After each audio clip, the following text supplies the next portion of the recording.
A vocês que estão em casa, bom dia. Nós que estamos aqui no templo também. Nós já começamos aqui com o tempo de oração e vamos voltar para a nossa aula. Nós estamos estudando verdades essenciais. Estamos estudando especificamente o módulo da queda, que são 2 capítulos basicamente do livro, que é o capítulo 4 e o capítulo 5. Nós estamos querendo responder a uma pergunta simples. O paradigma, a ideia bíblica é a de Gênesis 1:31. Quando o Senhor cria todas as coisas, o que nós aprendemos? Tudo era muito bom. Mas, quando nós olhamos tanto para nós mesmos, quanto para o próximo, quanto para o mundo à nossa volta, nós precisamos nos perguntar a seguinte coisa: por que é que tudo está desse jeito? Uma vez que Deus cria tudo muito bom, tem que ter acontecido alguma coisa no meio do caminho para que um processo de degeneração, de desconstrução, um processo de deterioração do mundo. Tem alguma coisa errada. Tem que ter alguma coisa errada comigo, porque eu estou ficando velho e minhas costas estão doendo. Tem que ter alguma coisa errada com o mundo, porque a gente está tendo que lidar com a morte. Tem que ter alguma coisa errada com a criação, porque a gente vê muita desgraça. Especialmente nessa semana, por exemplo, a gente está vivendo uma semana de tragédias terríveis. O que acontece, o que dá na cabeça de alguém é doente, não é? Para entrar numa creche e matar neném. O que é isso? Tem que ter alguma coisa. O que faz necessário uma ação policial em que mais de 20 pessoas são mortas? Sabe, tem que ter acontecido alguma coisa, isso não é normal.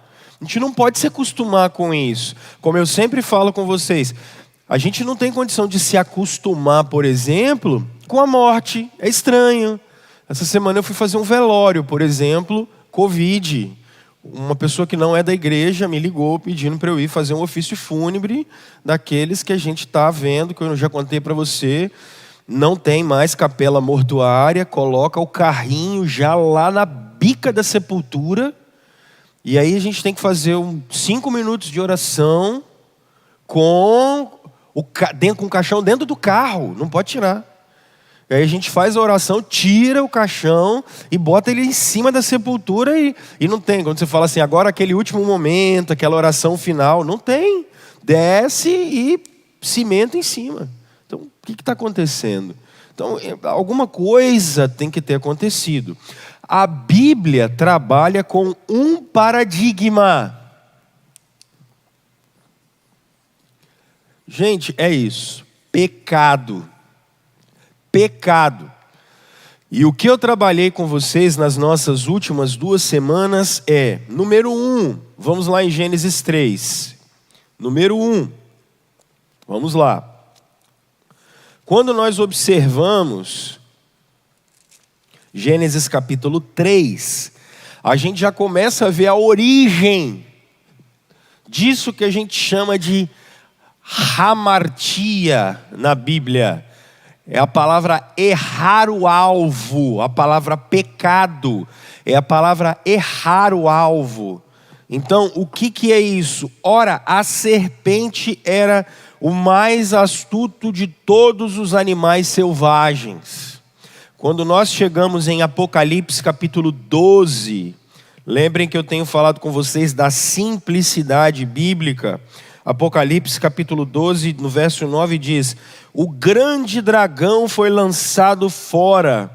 Ele é a antiga serpente, chamada Diabo ou Satanás, que engana o mundo todo.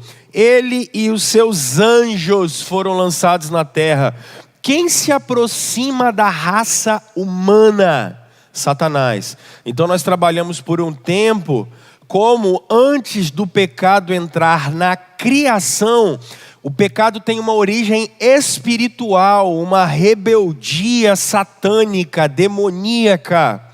O apóstolo Paulo, escrevendo em Timóteo, ele, por exemplo, diz para que os oficiais, os presbíteros da igreja, eles não sejam novos convertidos. E ele dá uma dica muito boa ali.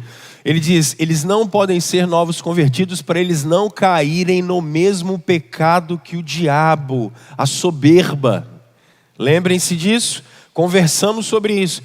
E aí depois nós conversamos sobre uma segunda coisa. Se o pecado tem uma origem espiritual, e aí ele entra na criação, por outro lado, não é, olha em Gênesis capítulo 3, quando nós trabalhamos especialmente o verso 6, quando a mulher viu que a árvore parecia agradável ao paladar, era atraente aos seus olhos, e além disso desejável para ela se obter discernimento, tomou do seu fruto, comeu, deu ao seu marido e comeu também. Não é um ato, Rômulo, é um ato de desobediência? É fato que é um ato de desobediência, mas vai para além de um ato de desobediência. Como assim, Rômulo? Nós conversamos sobre pacto. Pacto. E o que é pacto? É uma aliança que o Deus Criador fez com Adão.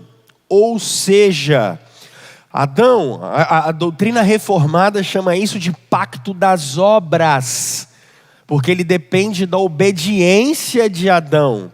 Adão, se você obedece, você tem vida, você e toda a sua descendência. Mas se você desobedece, você e toda a sua descendência morrem. Então, o pecado é uma quebra do pacto, é uma quebra da aliança, é quebra da confiança, é quebra da relação do homem com o Deus Criador. Então foi isso que a gente viu até agora. Hoje nós vamos ver duas coisas aqui em Gênesis capítulo 3. A primeira são os efeitos do pecado, e a segunda são as punições do pecado, ok? Então, aí eu termino o capítulo 5 aqui com vocês, do livro do Verdades Essenciais. Efeitos do pecado, efeitos de se quebrar esse pacto e as punições pactuais, ok? O que é que aconteceu? Quais são as punições desse pacto? Então vamos lá, nós vamos a partir do verso 10. Gênesis 3, a partir do verso 10. Acompanhem comigo. E ele respondeu, ou seja, o Adão, lembra? O que o Adão falou? Eu estava nu, e aí eu me escondi. Olha só, ele vai falar isso agora. Gênesis 3, 10. Deus falou, onde você está, Adão? Deus, como Senhor pactual, o Senhor da aliança, ele deu a criação, disse que era para desenvolver a criação, ele disse que era para os seres humanos terem filhos, ou seja, continuar a linhagem de Deus. Lembrem, imagem e semelhança. Até hoje, por que nós batizamos nossos filhos? Porque batizamos filhos da aliança, ok? Nós colocamos eles para dentro da aliança. Essa aliança foi firmada no Éden ainda, claro, de uma maneira diferente, mas foi firmada. Todos os filhos que Adão tivesse eram filhos à imagem e semelhança do Deus Criador. Então, ele vai querer saber, como o gerente da loja, no final do dia ele vai fechar o caixa. Lembra que eu falei isso? O gerente da loja no final do dia vai fechar o caixa. Aí ele fala bem assim, você vendeu quanto? Você vendeu quanto? Você vendeu quanto? Você vendeu quanto? Deus chega no jardim. E aí Adão respondeu: ouvi os teus passos no jardim e fiquei com medo, porque eu estava nu, porque eu me escondi. Aqui já tem alguma coisa muito interessante. Vamos lá. E Deus perguntou: quem lhe disse que você estava nu? Você comeu do fruto da árvore que lhe proibi comer? Disse o homem: foi a mulher que me deste por companheira, que me deu do fruto da árvore e eu comi. O Senhor Deus perguntou então à mulher: que foi que você fez? Respondeu a mulher: a serpente me enganou e eu comi. Respondeu a mulher: a serpente me enganou e eu comi. Então o Senhor Deus declarou à serpente. Vamos parar por aqui e vamos tentar trabalhar os efeitos do pecado a partir daqui.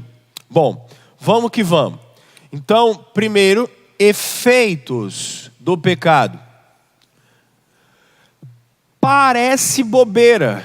Olhem o capítulo 2 e o final do capítulo 2, especialmente versos 24 e 25. Acompanhem comigo. Por essa razão, o homem deixará pai e mãe e se unirá à sua mulher, e eles se tornarão uma só carne. Homem e sua mulher viviam nus e não sentiam vergonha, ok? Agora olha que coisa interessante, o verso 10. Ouvi teus passos no jardim, fiquei com medo. Por quê? Porque eu estava nu e eu me escondi. Mas olha que coisa muito curiosa, verso 7 do capítulo 3. Os olhos dos dois se abriram e perceberam o quê? Que eles estavam nus. Então juntaram folhas de figueira para cobrir-se. Que coisa curiosa. Adão e Eva começaram a ter vergonha deles mesmos. Eles não estavam assim. E começaram a ter vergonha de Deus. Ok? Por quê? Porque o principal efeito do pecado é a separação. E é isso que eu vou falar com vocês. Isso aqui é o Tim Keller. O principal efeito do pecado é a separação. Qual é a primeira separação que o pecado faz? A primeira separação que o pecado faz, de eu mesmo. O pecado me separa de mim. Rômulo, você é doido? Como assim o pecado me separa de mim? É uma separação psicológica. Rômulo, separação psicológica? Da onde veio a vergonha? Da onde apareceu a vergonha? Quer ver uma outra coisa? Da onde apareceu o medo? Da onde apareceu isso? Efeito psicológico do pecado. Adão precisa se esconder não só de Deus, mas Adão precisa se esconder dele mesmo. Ele tem que fazer umas roupinhas para ele mesmo se esconder. Efeito, a teologia reformada chama de efeito noético do pecado, de nus, de mente. O pecado começa a atrapalhar a gente a se ver como imagem e semelhança do Deus Criador. Agora olha que coisa curiosa. Prestem atenção nesses desdobramentos. A gente não para pensar nisso. Número 1, meus irmãos. Quantos de nós precisamos lidar com males psicológicos? Quantos de nós lutamos contra síndromes do pânico? Quer ver outra coisa? Quantos de nós temos desvios de imagem? A gente não consegue se enxergar, não valorizamos o próprio corpo, a gente tem problema com o nosso próprio corpo, não acha bonito isso, não acha bonito aquilo. Você quer ver uma coisa pior? Algum de nós está satisfeito com a gente mesmo? Nunca. Percebam que o Deus Criador, quando termina sexta-feira, deu sexta-feira, 5 horas da tarde, acabou a criação, o que o Deus Criador fez? Bateu a sineta, ele assinou o ponto e falou: tudo é muito bom. E para nós? Não tem nada bom. É uma insatisfação danada o tempo todo. A gente não está satisfeito com o nosso rendimento, a gente não está satisfeito com a nossa produção, nunca. Como eu falei, não estamos satisfeitos com os nossos corpos, não estamos satisfeitos com nada, a gente não está satisfeito com o que a gente tem. Males psicológicos, separados da gente mesmo. A gente que está vivendo esses tempos de políticas de identidade, a gente começa a observar que o cara, ele está tão separado dele mesmo que ele não consegue nem se enxergar como homem mais. Psicologicamente separado dele mesmo. Ele é homem, mas ele acha que ele tinha que ter nascido mulher. Doideira, né? E a sexualidade, que a gente já não sabe mais lidar com ela. Não sabemos desde o Éden. Na verdade, desde a saída do Éden. Percebem? Deixa eu mostrar para vocês isso. Olha em Gênesis no capítulo 5, quando a gente olha por Gênesis capítulo 4, verso 23. Olha como é que é o homem separado dele mesmo. Ele já não sabe mais lidar com os desejos dele. Quer ver? Olha capítulo 4, verso 23. Disse Lameque às suas mulheres. Primeiro, era para ele ter quantas mulheres? Uma, ele já tem 2. Não sabe lidar com desejo mais. Já não sabe mais lidar. Ele não consegue mais viver com uma mulher só. Se ele tivesse celular, ele estava vendo pornografia. Ele não sabe mais lidar com o desejo dele. Ele não consegue. Percebe isso? Ada e Zilá, ouçam mulheres de Lameque e escutem as minhas palavras. Eu matei um homem. Olha a violência, ele está separado dele mesmo. Ele não consegue mais. O homem, depois do pecado, ele está tão separado psicologicamente dele mesmo, que ele não sabe mais lidar com seus impulsos. Não tem quando você é incomodado? Qual é a primeira coisa que acontece com você? Quando alguém enche sua paciência. Não vem lá de dentro uma ira santa que você fala, né? Santa nada. Você é psicologicamente separado. A gente virou violento, porque a gente está separado da gente mesmo. Não sabemos mais lidar com os desejos. Nós não sabemos lidar com os nossos impulsos. Não sabemos lidar com as nossas vontades, com os nossos desejos. Ele mata a gente. E aí ele ainda diz assim: se Caim é vingado 7 vezes, Lameque o será 77. Ele zomba de Deus. Porque Deus não disse que Caim seria vingado pelo próprio Deus. Ele diz assim: então eu vou ser vingado 7 vezes mais do que Caim. Ele zomba de Deus. Ele perde a referência. O homem não sabe mais quem ele é. Entende isso? Psicologicamente separados.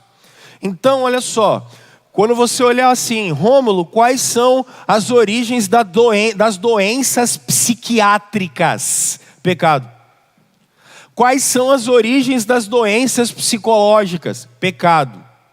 Eu não estou dizendo que eu cometi pecado para ficar doente. Eu estou dizendo que a natureza humana foi amaldiçoada. E aqui vamos fazer uma divisão. A natureza humana não é má em si. Ser homem, e aqui ou ser mulher, não é ruim. O pessoal fala, esse negócio de ser é bom era ser anjo. Não. A natureza humana, ser homem, não é ruim.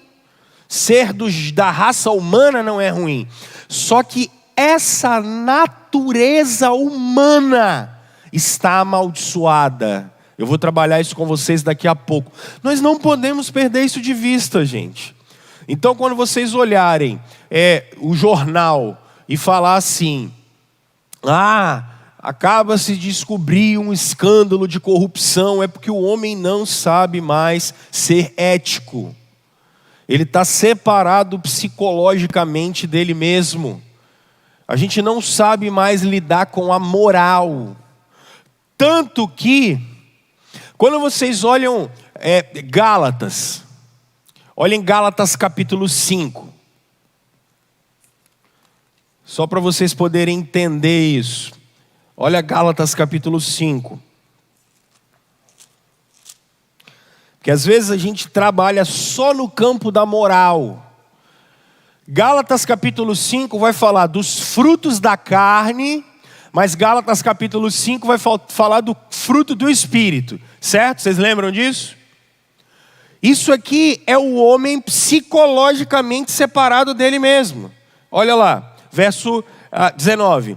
Ora, as obras da carne são manifestas, imoralidade sexual. Por quê? Porque o homem pecador, pecaminoso, ele não sabe mais lidar com a sexualidade. Impureza e libertinagem, idolatria e feitiçaria, ódio, discórdia, ciúme, ira. Percebe? Coisas que vêm de dentro da gente, que vêm do coração. O coração errou o alvo. O coração está inclinado para outro lugar. Pecado. Agora, o que é fruto do Espírito? Eu vou trabalhar conversão com vocês lá para frente. O que o Espírito fez dentro do meu coração e do de vocês? Que a gente aprendeu como tal do aceitar Jesus. O que o Espírito fez com a gente? Ele deu um strike no nosso coração.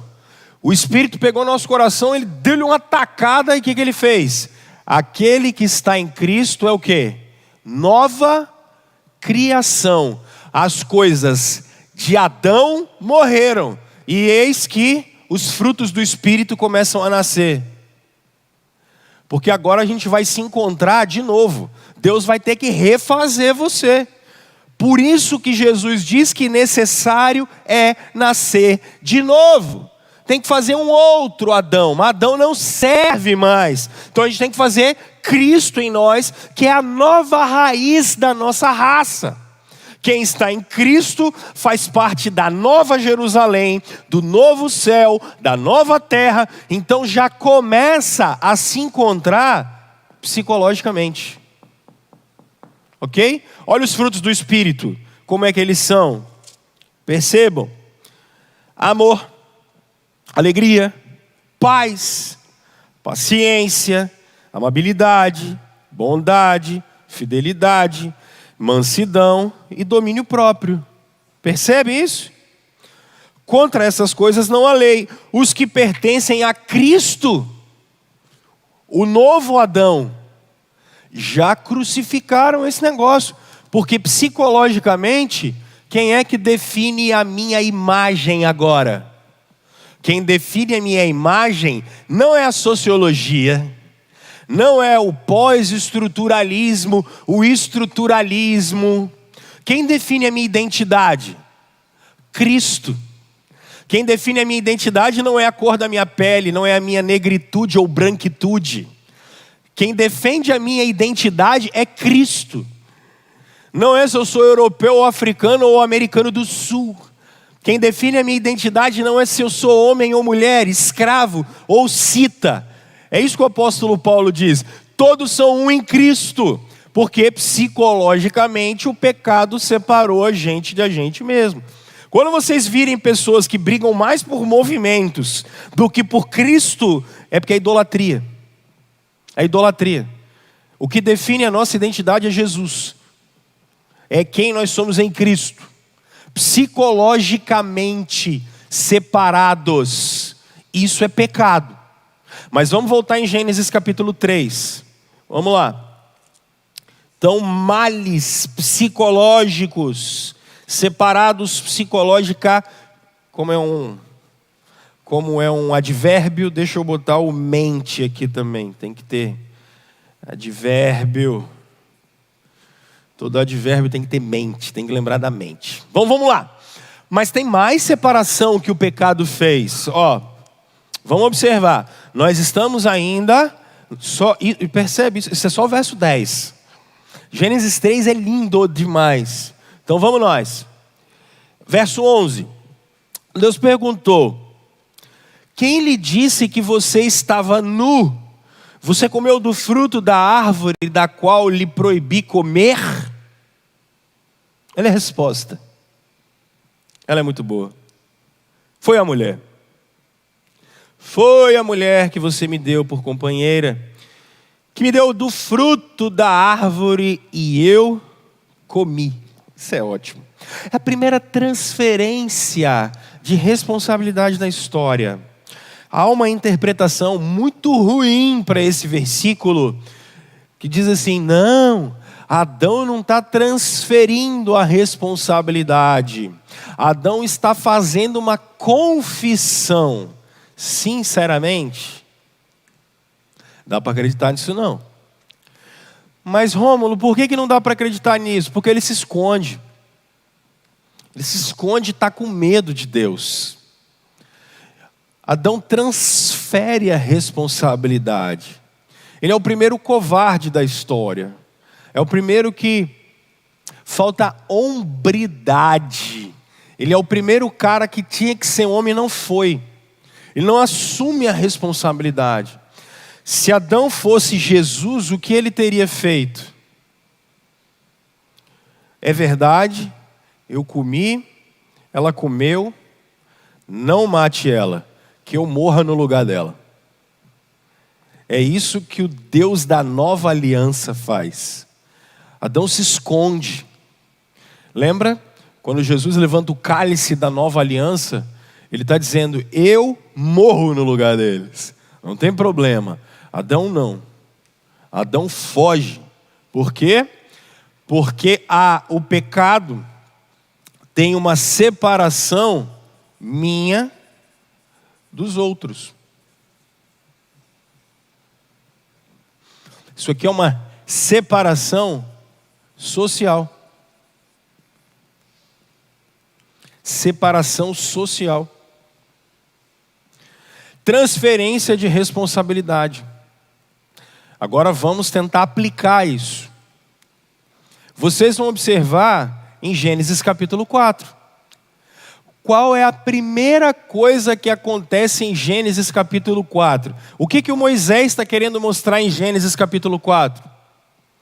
Efeito do pecado. O que acontece em Gênesis 4?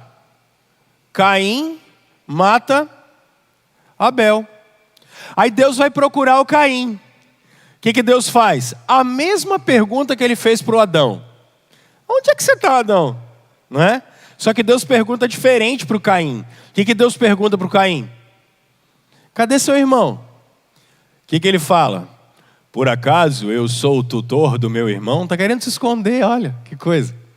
Efeito do pecado. Efeito social do pecado. Caim mata o Abel. Caim mata. Assassinato. É por isso que a gente fala assim: não, esse desejo essa raiva, essa ira, é algo humano. Não, não é não. Depende do que você chama de ira. Até porque Deus se ira, né? Então, a ira realmente ela faz parte da nossa natureza humana. Agora, essa ira assassina, não. Ela não faz parte da natureza humana. Isso é efeito do pecado. Isso é efeito do pecado. Nós não gostamos de ser contrariados, como eu tenho conversado com vocês. A gente quer tudo do nosso jeito o tempo todo. A gente não gosta de servir as pessoas em momento nenhum. E o Calvino é muito legal, escrevendo nas Institutas, que o Calvino diz assim: até mesmo quando a gente se faz de bonzinho com os outros, o que a gente está querendo? Reconhecimento. É um inferno essa natureza humana. A gente está querendo ser lembrado pelos outros. Quando a gente faz alguma coisa por alguém, tem interesse próprio. Por quê? Separado dos outros. Aí você começa a entender por que a gente vive no mundo como a gente vive. Pô, Rômulo, como assim? Melhora esse negócio. Vamos lá. Eu posso explicar Eu não tive estômago para ficar lendo o que aconteceu essa semana em Santa Catarina. Mas, vou tocar no assunto. Quando um menino de 18 anos entra com facão, mata 2 professoras e 3 crianças, eu posso tentar dizer para você que ele era doido. Foi a primeira coisa que, quando eu falei com alguém, assim, falei, cara, o que é isso que está acontecendo? Aí a pessoa falou assim, não é possível, ele é doido. Não é isso que a gente fala logo? Isso não pode estar certo. Pode até ter acontecido mesmo. Não tem problema nenhum. Pode ter acontecido. O menino pode ser doido mesmo. Agora, alguém pode falar que aí os especialistas começam a falar assim, não, ele foi criado num ambiente muito ruim. Ele foi criado num ambiente difícil, pai ausente, não é assim que a gente já começa a falar logo, né? Pode ser. Ou a gente começa a falar bem assim, rapaz, esse cara, ele sempre deu sinais de não ser um menino muito, muito legal e tal, né? Parece que o pessoal da família dele sempre foi um pessoal muito violento aí. O que a gente está tentando fazer? A gente está tentando tirar a responsabilidade da pessoa. Eu não quero dizer que talvez tenha uma doença, eu não vou relativizar isso. Mas em última análise, por que um ser humano é violento com o outro? Pecado. E a gente descobre isso quando tem filho.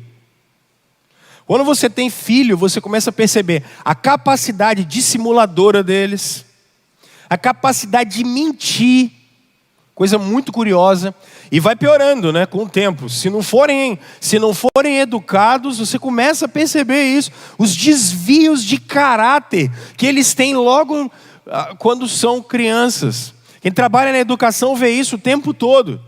E não dá para ter essas correntes que dizem, não, teve quando juntaram os homens, eles começaram a ideia de Rousseau, aí eles começaram a ficar ruim, que nada, eles são ruins por natureza mesmo. É a natureza pecaminosa que é inclinada para o pecado. Porque ninguém tem que ensinar para o ser humano o que é ruim, ele já sabe fazer. É incrível. Porque a gente está disputando uns com os outros o tempo todo. Olha para mim, para vocês, a gente está querendo disputar com os outros o tempo todo. É umas coisas bobas, se a minha roupa é mais bonita, se o meu cabelo é mais bonito, se o meu carro é melhor, se eu ganho mais, é quem manda mais. Olha que bobeira, é quem manda mais. Efeito social do pecado. Tanto que Jesus, como é que Jesus vai trabalhar isso? Ele vai dizer, ame o próximo como a você mesmo. Jesus está revertendo o efeito social do pecado. Amar o próximo como a você mesmo. Quando ele trabalha os frutos do Espírito, o que ele está tentando, o que o Novo Testamento está trabalhando? O Novo Testamento está trabalhando exatamente a reversão dos efeitos sociais. Porque quando eu não me iro, no sentido de, Jesus disse assim, vocês ouviram o que foi dito, não matarás, eu porém vos digo, se você olhar para o outro e você já sentir esse negócio, e o pior, se você xingar o outro, você já é réu de morte. Olha que loucura. Olhando, por exemplo, como eu falei, olha o campo da sexualidade. A gente olha homens, especialmente na nossa cultura brasileira, olham mulheres como se elas fossem objetos. Mulheres tratam o seu próprio corpo como objeto, para que ele seja objeto de desejo de outros. Olha que loucura. Efeito do pecado, gente. Efeito do pecado. Isso é incrível, como a Bíblia trabalha isso de uma maneira muito linda e simples. Estudando um filósofo gourmet da nossa época, o Luiz Felipe Pondé, tem algumas coisas muito boas que ele fala e escreve, é muito legal. Ele diz assim, o Pondé, o doutorado dele é na língua hebraica. Então ele estudou o judaísmo muito de perto, então esses textos estão, embora ele seja um ateu filosófico, ele diz, mas os textos bíblicos fazem parte da vida dele, e ele diz o seguinte, a melhor explicação para os males do mundo realmente é o pecado. Não tem jeito, pecado. Simples. Mas vamos continuar, olha como é que é legal. Eu vou pular a maldição, só por um minuto. Eu vou pular a maldição. E a maldição eu volto daqui a pouco, se der tempo. Porque eu já vi que é possível que não dê tempo. Mas não tem problema. Se não der, eu trabalho na próxima semana. Vamos pro verso 19. Vamos pro verso 18. Desculpa.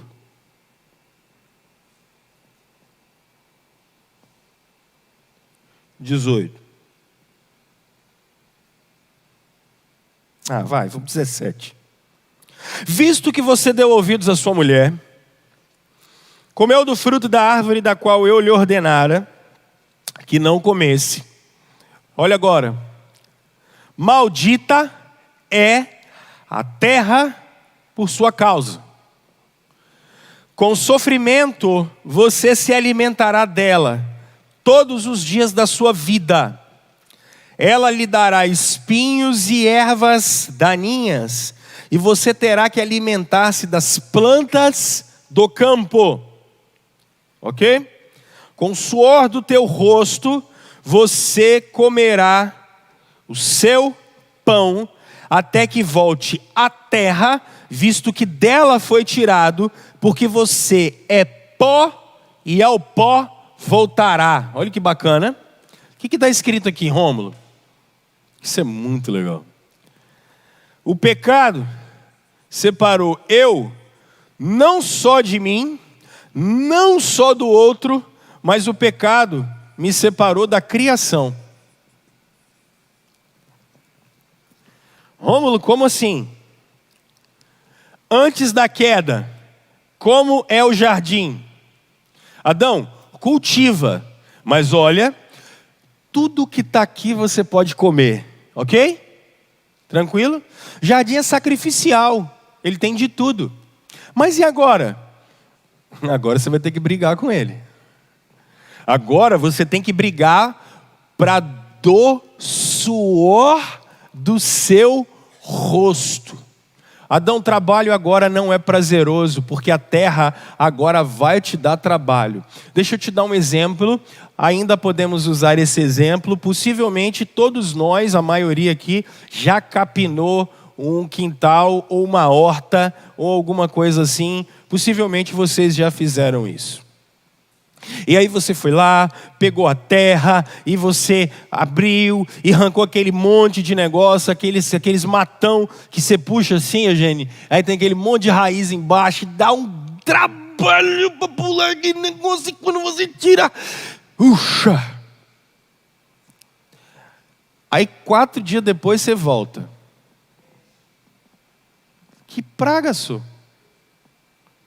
O mato cresceu de novo. Você fala assim, da onde apareceu esse negócio?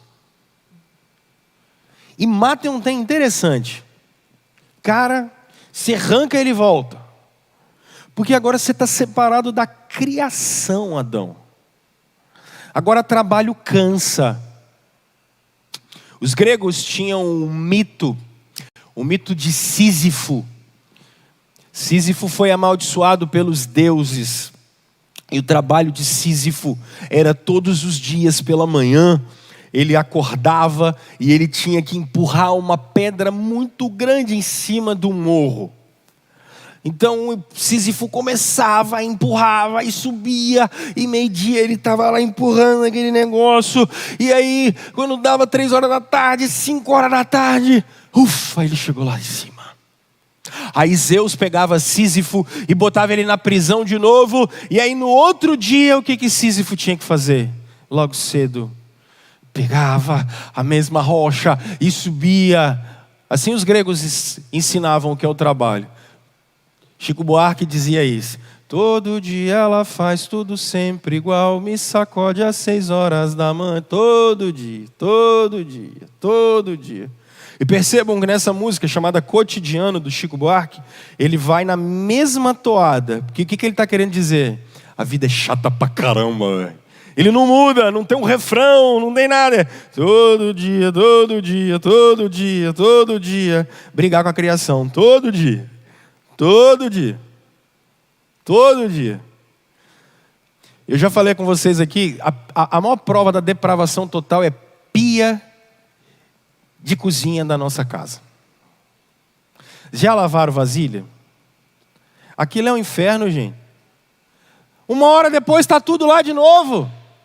Não é possível. Aí você fala assim, mas eu tenho que lavar isso de novo. Não pode. Quem é dono ou dona de casa, está em casa direto, o serviço não acaba, gente. Como é que pode? Você trabalha o dia todo naquele trem, aí você fala assim, agora acabou, acabou nada. Vem meia dúzia de dois, suja tudo de novo, todo dia. Todo dia. Ciclo que não acaba nunca, não termina nunca, separados da criação. E o trabalho cansa, é chato. Mas sabe o que é pior? Tem que brigar com a terra. Tem que brigar com a terra. Eu fui fazer um treino essa semana, fiquei muito suado. E aí, quando a gente fica suado, o cabelo fica todo na cabeça, grudado assim, né? Aí a Aline olhou por trás e falou assim, amor, não é possível. Falei, o que foi, meu bem? Tá faltando um pouquinho de cabelo aí atrás, hein? Tô brigando com a natureza, cara. E vou perder. A gente briga e perde. E como Moisés disse no Salmo 70, no Salmo 90, os dias do homem chegam a 70, 80, com um enfado, a canseira. Fui visitar minha avózinha um tempo desse atrás, 90 e tantos anos, ela não enxerga bem, ela olhou e falou assim, aí minha mãe falou assim, é o Rômulo, a mulher dele e as meninas. Aí minha avó chegou e falou bem assim, ainda bem que você veio me ver antes de eu ir para o Beleléu. Porque vai perder, separado da criação, vai perder, não tem jeito. Nós vamos envelhecer, nós vamos perder para a criação. Aí, em 2004, quando vem um tsunami enorme, varrendo a Oceania toda, ou quando vem um terremoto enorme, ou quando chove e arrebenta com tudo, e vento que detona com tudo, aí você fala assim, mas por que isso? Porque a gente está separado da criação. Porque ela é hostil a nós agora. Quando vocês chegam em Gênesis capítulo 6, o que acontece? Olha lá, a gente é crente, às vezes não olha determinados detalhes. Deus não vai mandar o dilúvio? Não vai fazer isso? Ok? O que ele faz quando Deus vai trazer o dilúvio? Capítulo 6, olha que interessante. Quando os homens começaram a multiplicar-se na terra, eles nasceram filhas e filhas. Verso 2. Os filhos de Deus viram que as filhas dos homens eram bonitas e escolheram para si aquelas que lhe agradavam. Então disse o Senhor, por causa da perversidade do homem, meu espírito não contenderá com ele para sempre. Ele só viverá 120 anos. Aí ele começa a falar dos nefilins, ok? A pergunta que o texto bíblico fala para a gente aqui agora é, antes do dilúvio tinha chovido na terra? Vocês lembram disso? Não. O que vinha, segundo Gênesis 6, é uma brisa de Deus. Só que agora a criação está em desequilíbrio. A criação está em desequilíbrio.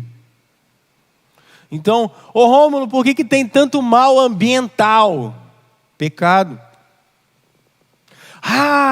Depredação do meio ambiente. Cortar árvore nunca foi pecado, gente.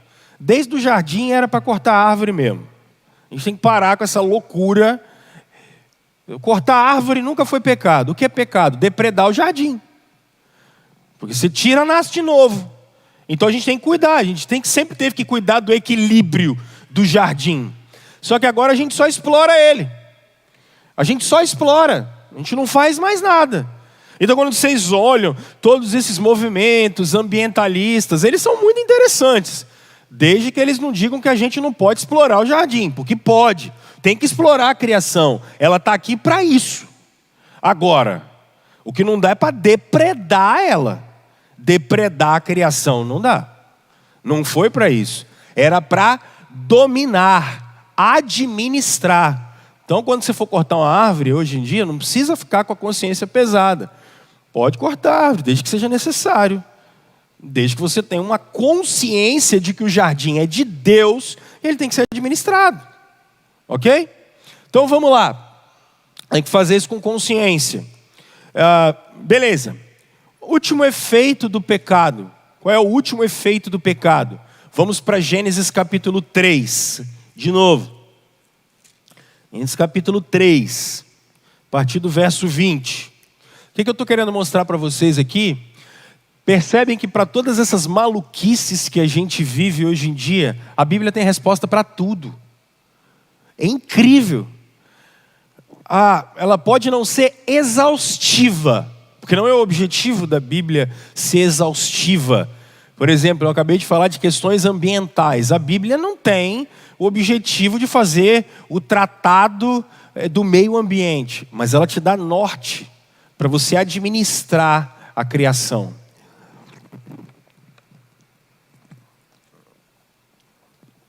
Vamos lá. Último efeito do pecado.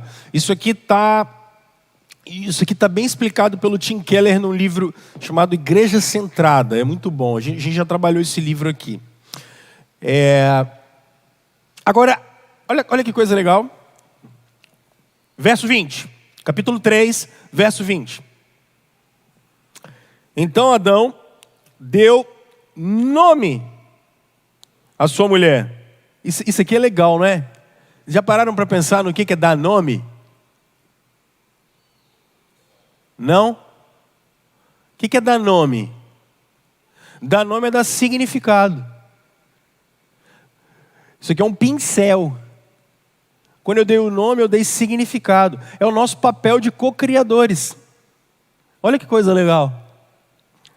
Vamos lá. Adão deu à sua mulher nome de Eva, pois ela seria a mãe de quem? De toda a humanidade.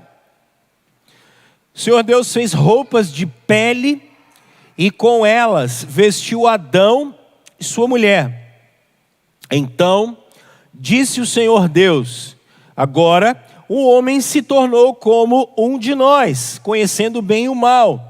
Não se deve, pois, permitir que ele tome do fruto da árvore da vida e o coma e viva para sempre. Por isso o Senhor Deus o mandou embora do jardim do Éden para cultivar o solo do qual fora tirado. Depois de expulsar o homem, colocou a leste do jardim do Éden querubins e uma espada flamejante que se movia, guardando o caminho para a árvore da vida. O que aconteceu aqui agora? Eu estou separado de quem? De Deus. Sai da minha presença. Não quero mais você na minha presença. Por que os homens criam deuses? Porque a gente tem um referencial na alma, no coração. Então, como a gente não consegue achar Deus, vocês foram expulsos. Isso aqui são males espirituais. Pastor, por que Satanás enche a paciência da gente? Porque a gente tem uma briga espiritual. Pastor, por que é tão difícil orar assim, pastor? Porque a gente está separado de Deus quando nasce. Percebe que aqui, eu vou ser cancelado quando alguém assistir esse curso, mas para mim está tranquilo. Ninguém nasce filho de Deus. A nossa cultura é assim, não, é todo mundo filho de Deus, né? Não! As pessoas nascem filhos da ira, nascem separados de Deus. Todos os seres humanos são imagem de Deus. Mas os seres humanos não são filhos de Deus por natureza, porque eles foram expulsos da presença de Deus. Olha o capítulo 5, o que o Moisés vai dizer para a gente. Capítulo 5. Esse é o registro da descendência de Adão, quando Deus criou o homem, à semelhança de Deus o fez. Verso 2. Homem e mulher os criou. quando foram criados, ele os abençoou e os chamou homens. Aos 130 anos, Adão gerou um filho à imagem de quem? Do próprio Adão. A imagem do próprio Adão. Porque não é mais a imagem de Deus, é a imagem do próprio Adão. Por isso que, eu vou falar isso semana que vem, que agora não dá mais tempo. Por isso que, quando vocês meninas estão grávidas, o que o texto bíblico diz? Vocês vão dar à luz e vai doer pra caramba. Por quê? Porque está nascendo um filho de Adão. Está nascendo alguém que precisa de redenção. Sempre que um ser humano nasce, nós estamos apontando para a bênção da vida, mas para a necessidade da salvação. Está nascendo um descendente de Adão que precisa ser enxertado na oliveira verdadeira chamada Jesus Cristo. Então, o que é que Jesus, olha Paulo, Colossenses capítulo 1, olha só, a partir do 13, ele é a imagem do Deus invisível, pois nele foram criadas todas as coisas nos céus e na terra. Quem é a imagem do Deus invisível? Cristo. Por isso que quando nós cremos em Cristo, o que é a obra da salvação, gente? Resgatar aquilo que a gente foi criado para ser. E não somos por quê? Isso se chama processo de santificação, que vai terminar com a glorificação. Não tem nada a ver com moral e pode e não pode. Com esse legalismo doentio crente. Tem a ver com a imagem de Deus ser restaurada em nós. Isso é salvação. A imagem de Deus ser resgatada na gente, mas ela vai ser glorificada por causa da glória de Cristo. Olha que lindo, cara. Isso que é o Evangelho. Essa é a obra de Jesus. Morre Adão e nasce Cristo. Mas esses são os efeitos do pecado. Esses são os efeitos do pecado. Então, quando a gente fala da salvação, a gente está falando de restabelecer isso aqui, ó. Aí você entende que quando o cara converte, o que ele faz? Ele vai lá pedir perdão. Ele vai pedir perdão para a mulher, ele vai pedir perdão para os filhos. Por quê? O efeito do pecado começou a ser revertido. O efeito do pecado começou a ser revertido. Ele era brigado com todo mundo, agora o que ele vai fazer? Ele vai perdoar quem brigou com ele. Ele vai ficar mais em paz. Aí ele olha aqueles pneuzinhos dele que estão aqui, ele faz uma caminhada, não anda e tal. Ele começa a ficar mais velho, triste, ele se olha no espelho, mas aí ele começa a olhar a vida eterna. E ele fala bem assim: rapaz, e não é que eu sou imagem e semelhança de Deus? E ele começa, não é assim que a psicologia fala, você começa a se aceitar. Mas é um se aceitar aqui em Cristo. Eu não estou dizendo que Deus errou quando Ele me fez com uma barba branca. Que normalmente quando a gente não aceita a gente mesmo é isso. Aí ele começa a brigar com esses impulsos pecaminosos que vêm dentro dele. Com ódio, com uma ira deslavada, com esse negócio de querer achar que os outros é melhor do que ele ou que ele é melhor do que o outro. Por quê? Porque a salvação começou a trabalhar a imagem dele, ele com ele mesmo. E não só isso, ó. A gente começa a ver o trabalho, a criação, a morte de uma maneira diferente. E o mais importante, a gente começa a ter uma referência direita agora de quem é Deus. A gente abre a mão dos ídolos, a gente abre mão daquilo que não vai glorificar a Deus. E a gente começa, como Jesus disse em Mateus capítulo 4 ou Lucas 4, ao Senhor seu Deus adorarás e só a Ele darás culto. Os efeitos do pecado. O que é a obra de nosso Senhor Jesus Cristo, gente? Mudar os efeitos do pecado. A gente não pode esquecer disso. Não pode esquecer disso. mudar os efeitos do pecado. Por isso, Paulo, em Romanos capítulo 8, diz que quem geme, esperando Jesus voltar? A criação. Por quê? Porque a criação está esperando, ela está dizendo, Jesus, eu não aguento mais ser imperfeita. A criação geme. Todo mundo geme, esperando o final da obra da redenção, o final da obra da salvação. O que é isso? Redenção, salvação. Vou conversar com vocês sobre isso lá na frente. Ok? Semana que vem, vou falar com vocês não mais sobre os efeitos do pecado, mas sobre a punição do pecado. E aí a gente continua mais para frente.